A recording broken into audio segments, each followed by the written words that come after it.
আসসালামু আলাইকুম, কেমন আছেন সবাই? আশা করি ভালো আছেন। আজকে হচ্ছে ক্লাস 7 এর অনুশীলনী 3 এর 23 নম্বর অঙ্কটির সমাধান করব। 23 নম্বর অঙ্কে বলা আছে একটি আয়তাকার বাগানের দৈর্ঘ্য প্রস্থ যথাক্রমে 60 মিটার 40 মিটার। এর ভিতরে চতুর্দিকে 2 মিটার চওড়া রাস্তা আছে। রাস্তাটির ক্ষেত্রফল নির্ণয় করো। আমরা সমাধান করি।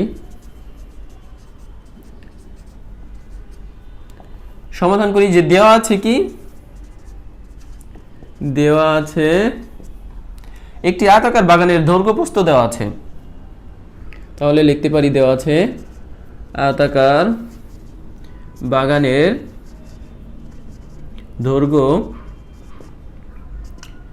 দৈর্ঘ্য কত? 60 মিটার।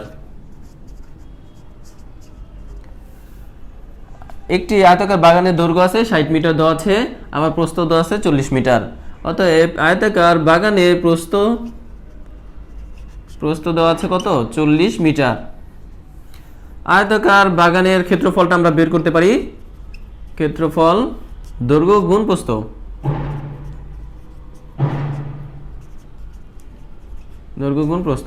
তাহলে দৈর্ঘ্য কত?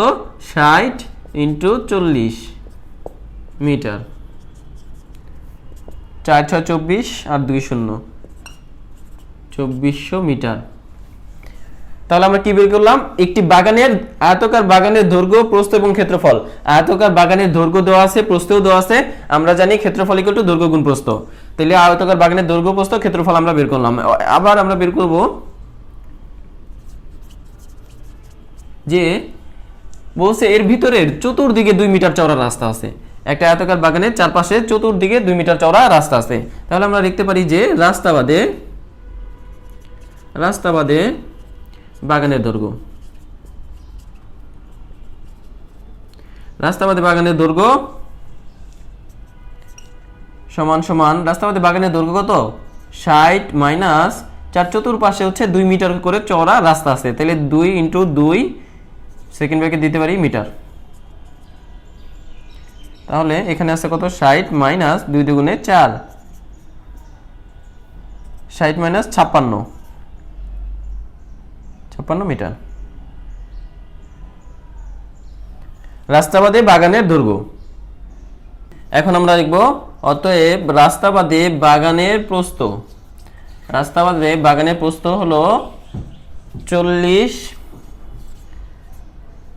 মাইনাস 2 × 2, 4 চতুর্পাশে 2 মিটার করে রাস্তা, এত মিটার। ঠিক আছে, 40 মাইনাস 2 × 2 হচ্ছে 4। তাহলে 40 থেকে 4 মাইনাস করলে থাকে 36 মিটার। রাস্তাবাদে বাগানের দৈর্ঘ্য, রাস্তাবাদে বাগানের প্রস্থ, রাস্তাবাদে বাগানের ক্ষেত্রফল। আমরা এই পাশে চলে যাই। অতএব রাস্তাবাদে বাগানের ক্ষেত্রফল কত? আমরা কি দৈর্ঘ্য, প্রস্থ, রাস্তাবাদে বাগানের দৈর্ঘ্য পেয়েছি এবং প্রস্থ পেয়েছি। 56 × 36 বর্গমিটার। 56 × 36 আমরা যদি রাফ করি, এখানে রাফ করি, 6 × 6 = 36, 6 হাতে আছে 3, 5 × 6 = 30 আর 3 হচ্ছে 33। 1 ঘর কাটা, 3 × 6 = 18, 8 হাতে আছে 1, 3 × 5 = 15 আর 1 হচ্ছে 3 × 6 = 18, 8 হাতে আছে 1, 3 × 5 = 15 আর 1 16, 6, 8 আর 3 11, 1 হাতে আছে 1, 7 আর 3 10 0 হাতে আছে 1, 1 আর 1 2, 2016 বর্গমিটার। রাফটা আমরা এখানে মুছে দিই কারণ জায়গা নেই, জায়গা স্বল্পতা। রাস্তাবাদে বাগানের ক্ষেত্রফল। অতএব রাস্তার ক্ষেত্রফল আমরা বের করতে পারি। রাস্তাটির ক্ষেত্রফল আমরা যে ক্ষেত্রফল বের করেছিলাম কি, আয়তাকার বাগানের ক্ষেত্রফল আর রাস্তাবাদে বাগানের ক্ষেত্রফল, এইটা থেকে যদি আমরা একটা মাইনাস করি তাহলে আমাদের রাস্তাটির ক্ষেত্রফল বের হয়ে যাবে। রাস্তাটির ক্ষেত্রফল 2400 মাইনাস 2016 বর্গমিটার। তো 2400 থেকে 2016 মাইনাস করি।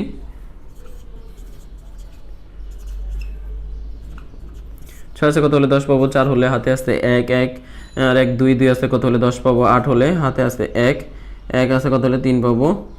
4 হলে 1 কত হলে 4 পাবো 3 হলে হাতে নাই কিছু 2 2 মিলে গেলে 0 384 হয় 384 বর্গ মিটার। এটা আমরা রাফটা মুছে দিই 384 বর্গ মিটার। অতএব রাস্তাটির ক্ষেত্রফল আমাদের প্রশ্নে বের করতে বলছে রাস্তাটির ক্ষেত্রফল কত। অতএব রাস্তাটির ক্ষেত্রফল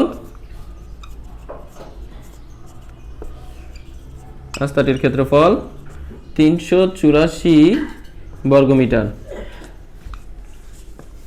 উত্তর এটাই 384 বর্গ মিটার।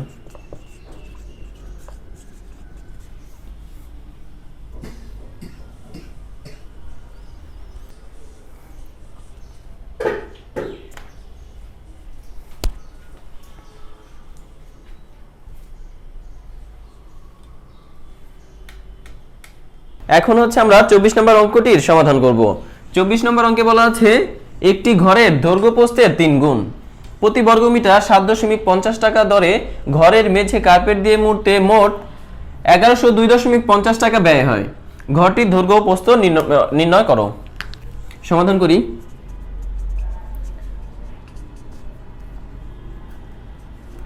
আমরা যদি প্রশ্নটা ভালোমতো পড়ি বলছে কি একটি ঘরের দৈর্ঘ্য প্রস্থের 3 গুণ।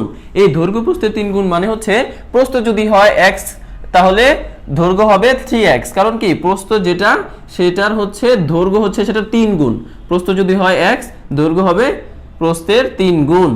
এই 1 বর্গ মিটার ঘরের মেঝে কার্পেট দিয়ে মুড়তে খরচ হয় হচ্ছে 7.50 টাকা। তাহলে এত টাকা ব্যয় হয়। ঘরটির দৈর্ঘ্য প্রস্থ নির্ণয় করো। আমরা মনে করি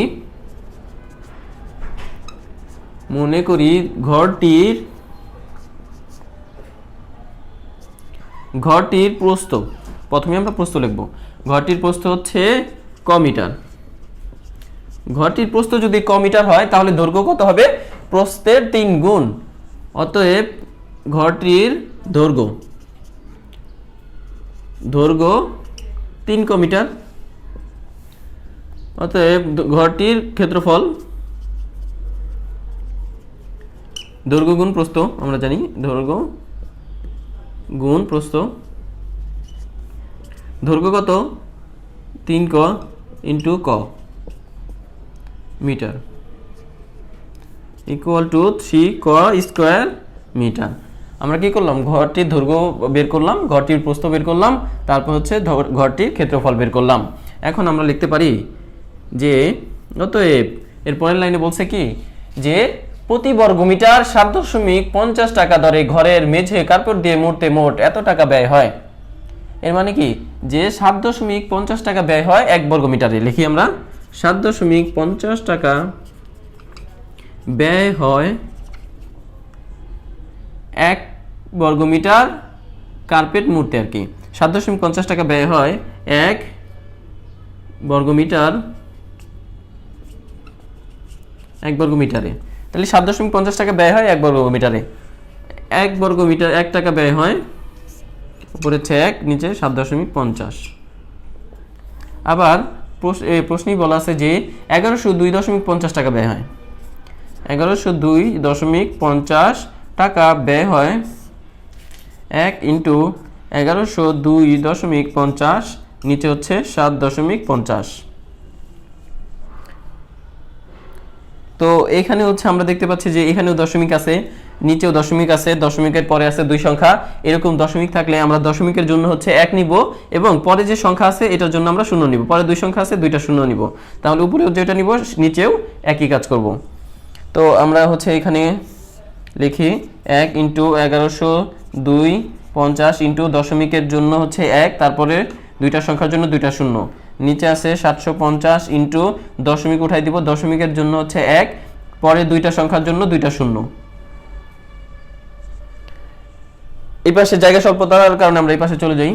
তো কাটাকাটিটা এই পাশেই করি। এখানে এই কাটা এটা যদি আমরা 100 কাটাকাটি করি, আর এখানে এই শূন্য কাটা করলে এখানে থাকে 75, উপরে থাকে 11025, 11025।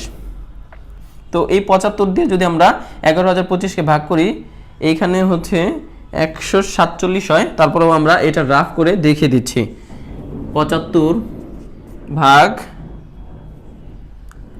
1125 75 110 বার যায় একবার, 75 5 আছে কত 10 পাবো, 5 হলে হাতে আসতে 1, 8 8 আছে কত হলে 11 পাবো, 3 হলে হাতে আসতে 1 1 মিলে 0 35 যায় না, আবার 2 নিলাম 352, 352 এর মধ্যে 75 কতবার যায় আমরা দেখি, 75 ইন্টু 3 দিয়ে দেখি, 3 5 15 5 হাতে আছে 1, 3 7 21 আর 1 22 না, এটা যায় না, আরও বেশি যায়।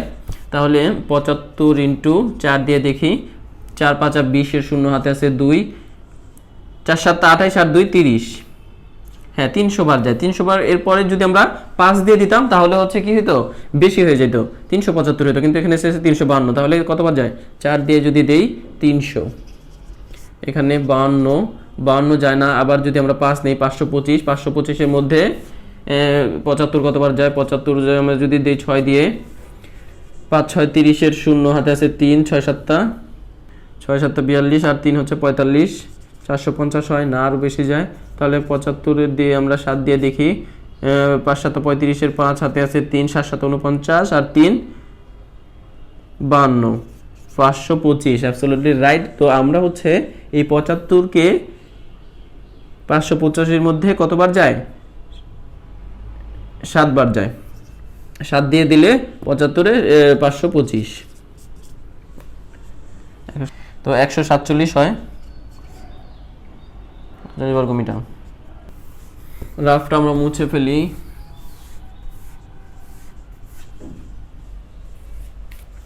এখন আমরা লিখব প্রশ্ন মতে। প্রশ্ন মতে আমরা যে বের করেছিলাম কি 3 ক স্কয়ার ইকুয়াল টু 147, তাহলে বা ক square equal to 147 divided by 3, বা ক স্কয়ার ইকুয়াল টু এই 3 দিয়ে 147 এর মধ্যে যদি আমরা ভাগ করি এটা কত দিয়ে যায়, 49। কীভাবে 49 হলো আমরা এখানে রাফ করে দেখি, 3 147 আছে, 3 14 এর মধ্যে যায়, 3 4 12 থাকে হচ্ছে 2, এখানে থাকে 7, 3 9 27, এই যে 3 9 27, তাহলে 49 বার যায়। ঠিক আছে, তাহলে ক স্কয়ার ইকুয়াল টু 49। এখন এই পাশে হচ্ছে ক স্কয়ার আছে, ক স্কয়ারটাকে আমরা তুলে দেব।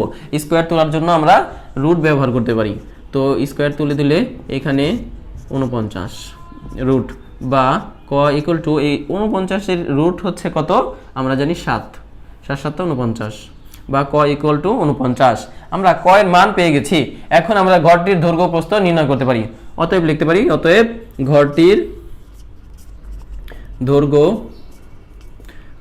কত, দৈর্ঘ্য ছিল 3 ক মিটার।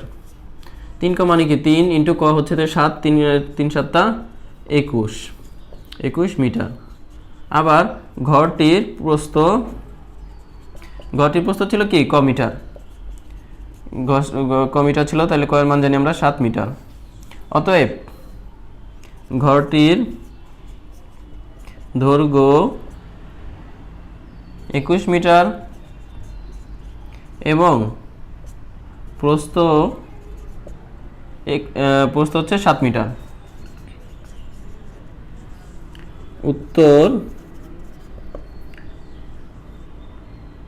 দৈর্ঘ্য 21 মিটার এবং প্রস্থ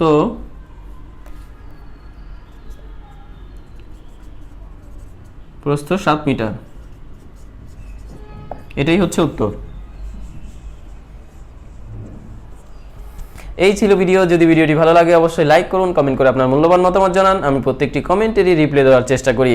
আর আপনি যদি আমার চ্যানেলে এখনও নতুন হয়ে থাকেন, সাবস্ক্রাইব করুন তোলপাড় টিভি ইউটিউব চ্যানেল এবং ফলো করুন তোলপাড় টিভি ফেসবুক ফ্যান পেজ, যাতে নতুন নতুন ভিডিও আপলোড করার সঙ্গে সঙ্গে আপনার কাছে নোটিফিকেশন চলে যায়।